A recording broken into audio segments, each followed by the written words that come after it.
Hi hello welcome back to my YouTube channel. ತುಂಬ ದಿನಗಳ ನಂತರ ಒಂದು ವಿಡಿಯೋನ ನಿಮ್ಮ ಜೊತೆ ಶೇರ್ ಮಾಡ್ತಾ ಇದ್ದೀನಿ. ಅದು ಬಂದು ಮೀನು ಸಾಂಬಾರನ್ನ ಹೇಗೆ ಮಾಡೋದು ಅಂತ ಹೇಳಿ ವಿಡಿಯೋನ ಕೊನೆವರೆಗೂ ನೋಡಿ. ಯಾರೆಲ್ಲ ಹೊಸದಾಗಿ ನನ್ನ ಚಾನಲ್ನ ನೋಡ್ತಾ ಇದ್ದೀರಾ ಪ್ಲೀಸ್ ಸಬ್ಸ್ಕ್ರೈಬ್ ಮಾಡ್ಕೊಳ್ಳಿ, ವಿಡಿಯೋಗೊಂದು ಲೈಕ್ ಮಾಡಿ, ಹಾಗೆ ವಿಡಿಯೋ ಹೇಗೆ ಅನ್ನಿಸ್ತು ಅಂತ ಹೇಳಿ ಕಮೆಂಟ್ ಕೂಡ ಮಾಡಿ.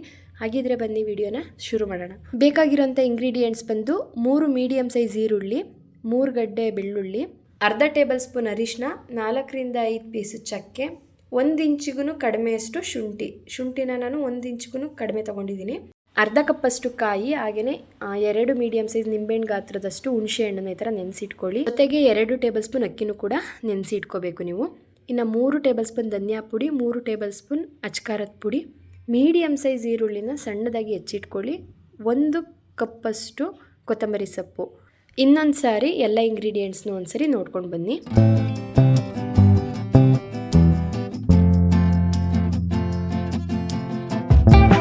ಇಲ್ಲಿ ನಾನು 1.5 kg ಅಷ್ಟು ಮೀನನ್ನ ತೊಗೊಂಡಿದ್ದೀನಿ ಸಾಂಬಾರಿಗೆ. ಫಿಶ್ನ ಚೆನ್ನಾಗಿ ತೊಳೆದು ಉಪ್ಪು ನೀರಲ್ಲಿ ಸ್ವಲ್ಪ ಹೊತ್ತು ನೆನೆಸಿಟ್ಟಿದ್ದೀನಿ. ಒಂದು ಸಾಂಬಾರು ಮಾಡೋಕ್ಕೆ ಒಂದು 5 ಮಿನಿಟ್ಸ್ ಇದೆ ಅನ್ನುವಾಗ ಉಪ್ಪನ್ನ ಹಾಕಿ ಈ ಥರ ನೆನೆಸಿಟ್ರೆ ಮೀನಿಗೆ ಚೆನ್ನಾಗಿ ಉಪ್ಪು ಅಂಟಿರುತ್ತೆ. ನೆಕ್ಸ್ಟ್ ಒಂದು ಮಿಕ್ಸಿ ಜಾರ್ಗೆ ಬಿಡಿಸಿಟ್ಟಿರೋ ಅಂಥ ಬೆಳ್ಳುಳ್ಳಿ, ಈರುಳ್ಳಿ, ಚಕ್ಕೆ, ಸ್ವಲ್ಪ ಶುಂಠಿನ ಜಾಸ್ತಿ ಯೂಸ್ ಮಾಡಬೇಡಿ, ಸ್ವಲ್ಪ ಶುಂಠಿ, ಇನ್ನು ಅರ್ಧ ಟೇಬಲ್ ಸ್ಪೂನಷ್ಟು ಅರಿಶಿನ, ನೆನೆಸಿಟ್ಟಿರೋ ಅಂಥ ಅಕ್ಕಿ, ಇನ್ನು ಅರ್ಧ ಕಪ್ಪಷ್ಟು ಕಾಯಿ ತುರಿನ ತೊಗೊಂಡಿರ್ತೀವಲ್ವ ಅದು, ಇನ್ನು 3 ಟೇಬಲ್ ಸ್ಪೂನಷ್ಟು ಅಚ್ಕಾರದ ಪುಡಿ, 3 ಟೇಬಲ್ ಸ್ಪೂನಷ್ಟು ಧನಿಯಾ ಪುಡಿ. ಇಷ್ಟನ್ನು ಹಾಕಿ ಸ್ವಲ್ಪ ನೀರನ್ನ ಸೇರಿಸ್ಕೊಂಡು ಸಣ್ಣದಾಗಿ ಪೇಸ್ಟ್ ಮಾಡ್ಕೊಳ್ಳಿ. ನೋಡ್ತಾ ಇದ್ದೀರಲ್ವ, ಇಷ್ಟು ಪೇಸ್ಟ್ ಆದರೆ ಸಾಕು. ಇನ್ನು ಇಲ್ಲಿ ನಾನು ಒಂದು ಕಡಾಯಿಗೆ 3 ಟೇಬಲ್ ಸ್ಪೂನಷ್ಟು ಎಣ್ಣೆನ ಹಾಕಿದ್ದೀನಿ. ನಾನು ಸನ್ಪ್ಯೂರ್ ಎಣ್ಣೆನ ಯೂಸ್ ಮಾಡಿದ್ದೀನಿ, ನೀವು ಬೇಕಾದರೆ ಕೊಕೊನಟ್ ಆಯಿಲ್ನು ಕೂಡ ಹಾಕೋಬೋದು. ಇನ್ನು ಎಣ್ಣೆ ಕಾದ್ಮೇಲೆ ಸಣ್ಣದಾಗಿ ಹೆಚ್ಚಿಟ್ಟಿರೋ ಅಂಥ ಈರುಳ್ಳಿನ ಸೇರಿಸ್ಕೊಳ್ಳಿ. ಯಾರಾದರೂ ಹೊಸದಾಗಿ ಮೀನು ಸಾಂಬಾರನ್ನ ಮಾಡೋರು ಇದನ್ನು ಒಂದ್ಸರಿ ಟ್ರೈ ಮಾಡಿ. ತುಂಬ ಸಿಂಪಲ್ಲಾಗಿ ಬೇಗ ಮಾಡೋ ಅಂಥದ್ದು, ತುಂಬ ಚೆನ್ನಾಗಿ ಬಂದಿತ್ತು ಟೇಸ್ಟ್ ಕೂಡ. ಇನ್ನು ಸ್ವಲ್ಪ ಕೊತ್ತಂಬರಿ ಸೊಪ್ಪನ್ನ ಸೇರಿಸ್ಕೊಳ್ಳಿ. 1-2 ಮಿನಿಟ್ಸ್ ಈರುಳ್ಳಿನ ಫ್ರೈ ಮಾಡಿಕೊಂಡು ಆಮೇಲೆ ಕೊತ್ತಂಬರಿ ಸೊಪ್ಪನ್ನ ಸೇರಿಸ್ಕೊಂಡು ಈರುಳ್ಳಿ ಕಲರ್ ಚೇಂಜ್ ಆಗೋವರೆಗೂ ನೋಡಿ, ಈ ಥರ ಕಲರ್ ಚೇಂಜ್ ಆದಮೇಲೆ ನಾವು ರುಬ್ಬಿಟ್ಕೊಂಡಿರೋಂಥ ಮಸಾಲಾನ ಸೇರಿಸ್ಕೊಳ್ಳಿ. ಇನ್ನು ನಿಮಗೆ ಯಾವ ಥಿಕ್ನೆಸ್ಸಿಗೆ ಬೇಕು ಸಾಂಬಾರು ನೋಡ್ಕೊಳ್ಳಿ. ಗಟ್ಟಿಯಾಗಬೇಕು ಅಂದರೆ ಗಟ್ಟಿಗೆ, ಇಲ್ಲ ತೆಳುವಾಗಿರಲಿ ಅಂತಂದರೆ ಸ್ವಲ್ಪ ನೀರನ್ನ ಸೇರಿಸ್ಕೊತಾ ಹೋಗಿ. ಮೀನು ಸಾಂಬಾರು ತೀರಾ ಗಟ್ಟಿನೂ ಇರಬಾರ್ದು, ತೀರಾ ತೆಳುವಾಗೂ ಇರಬಾರ್ದು, ಮೀಡಿಯಮ್ ಆಗಿ ಇರಬೇಕು. ನೋಡ್ತಾ ಇದ್ದೀರಲ್ವ, ನನಗೆ ಅದಕ್ಕೆ ಸಾಕು. ಇನ್ನು ಮಸಾಲೆ ಚೆನ್ನಾಗಿ ಕುದ್ದ ಮೇಲೆ ಒಂದು ಕುದಿ ಅಥವಾ 2 ಕುದಿ ಚೆನ್ನಾಗಿ ಕುದ್ದ ಮೇಲೆ ನೆನೆಸಿಟ್ಟಿರೋಂಥ ಹುಣಸೆಹಣ್ಣ ಕಿವುಚಿ ರಸ ಮಾತ್ರ ಅದಕ್ಕೆ ಹಾಕೊಳ್ಳಿ. ಮೀನು ಸಾಂಬಾರು ಹುಳಿಯಾಗಿದ್ರೇ ಚೆಂದ. ಹುಳಿ ಇದ್ದಷ್ಟು ಅದು ಮೀನು ಸಾಂಬಾರು ತುಂಬಾ ಟೇಸ್ಟ್ ಕೊಡ್ತಾ ಹೋಗುತ್ತೆ. ಸೊ ಹುಣಸೆ ಹುಳಿನ ಸ್ವಲ್ಪ ಜಾಸ್ತಿ ಹಾಕಿದ್ರೂ ಕೂಡ ಅದೇನು ಟೇಸ್ಟ್ ಹಾಳಾಗೋದಿಲ್ಲ.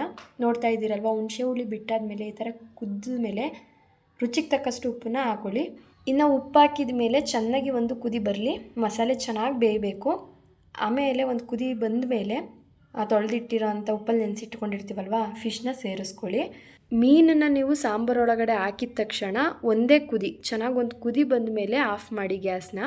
ಜಾಸ್ತಿ ಬೇಯಿಸಬಾರ್ದು, 1-2 ನಿಮಿಷ ಚೆನ್ನಾಗಿ ಒಂದು ಕುದಿ ಬಂತು, ಮೀನು ಹಾಕಿದ್ಮೇಲೆ ಒಂದು ಕುದಿ ಚೆನ್ನಾಗಿ ಕುದೀತಾ ಇದೆ ಅನ್ನುವಾಗ ಆಫ್ ಮಾಡ್ಕೊಳ್ಳಿ. ಜಾಸ್ತಿ ಬೆಂದರೆ ಅದೇನಾಗುತ್ತೆ ಅಂದರೆ ಫುಲ್ ಎಲ್ಲ ಬ್ರೇಕಾಗಿ ಹೋಗ್ಬಿಡುತ್ತೆ. ಹಾಗಾಗಿ ನೋಡಿ, ಮೀನು ಹಾಕಿದ್ಮೇಲೆ ಈ ಥರ ಒಂದು ಕುದಿ ಬಂದಮೇಲೆ ಮೇಲ್ಗಡೆ ಒಂದು ಸ್ವಲ್ಪ ಕೊತ್ತಂಬರಿ ಸೊಪ್ಪನ್ನ ಹಾಕಿ ಗ್ಯಾಸ್ನ ಆಫ್ ಮಾಡಿ. ಮತ್ತೆ ಹೇಳ್ತಾ ಇದ್ದೀನಿ, ಸಾಂಬಾರಿಗೆ ಮೀನನ್ನ ಹಾಕಿದ್ಮೇಲೆ ಒಂದೇ ಒಂದು ಕುದಿ ಬಂದ ತಕ್ಷಣ ಆಫ್ ಮಾಡಿ, ಜಾಸ್ತಿ ಬೇಯಿಸ್ಕೊಳಕ್ಕೆ ಹೋಗ್ಬೇಡಿ. ಅದು ಮೀನು ತುಂಬಾ ಬೇಗ ಬೇಯೋದ್ರಿಂದ ಒಂದೇ ಒಂದು ಕುದಿಲಿ ಅದು ಚೆನ್ನಾಗಿ ಬೆಂದೋಗುತ್ತೆ. ನೋಡಿದ್ರಿ ಅಲ್ವಾ ಎಷ್ಟು ಸಿಂಪಲ್ಲಾಗಿ, ಎಷ್ಟು ಕ್ವಿಕ್ಕಾಗಿ ನಾಟಿ ಸ್ಟೈಲಲ್ಲಿ ಮೀನು ಸಾಂಬಾರು ರೆಡಿಯಾಗೋಯ್ತು ಅಂತ ಹೇಳಿ. ಇನ್ನು ನಾವು ಹಾಸನ ಕಡೆಯವರು ಏನೇ ಸ್ಪೆಷಲ್ ಮಾಡಲಿ ಮುದ್ದೆ ಅಂತೂ ಇರಲೇಬೇಕು. ಸಾಂಬಾರಂತೂ ತುಂಬಾ ಟೇಸ್ಟಿಯಾಗಿ ಬಂದಿತ್ತು, ಮುದ್ದೆ ಜೊತೆ ಅಂತೂ ತುಂಬ ಚೆನ್ನಾಗಿತ್ತು. ನೀವು ಕೂಡ ಈ ರೆಸಿಪಿನ ಒಂದ್ಸರಿ ಟ್ರೈ ಮಾಡಿ. ವಿಡಿಯೋ ಇಷ್ಟ ಆದರೆ ವಿಡಿಯೋಗೊಂದು ಲೈಕ್ ಮಾಡಿ. ನನ್ನ ಚಾನಲ್ನ ಇನ್ನೂ ಸಬ್ಸ್ಕ್ರೈಬ್ ಮಾಡ್ಕೊಂಡಿಲ್ಲ ಅಂದರೆ ಪ್ಲೀಸ್ ಸಬ್ಸ್ಕ್ರೈಬ್ ಮಾಡ್ಕೊಳ್ಳಿ. ವಿಡಿಯೋ ಹೇಗನ್ನಿಸ್ತು ಅಂತ ಹೇಳಿ ಕಮೆಂಟ್ ಕೂಡ ಮಾಡಿ. ನನ್ನ ವಿಡಿಯೋನ ನೋಡಿದ್ದಕ್ಕೆ ಎಲ್ಲರಿಗೂ ಥ್ಯಾಂಕ್ ಯು ಸೋ ಮಚ್.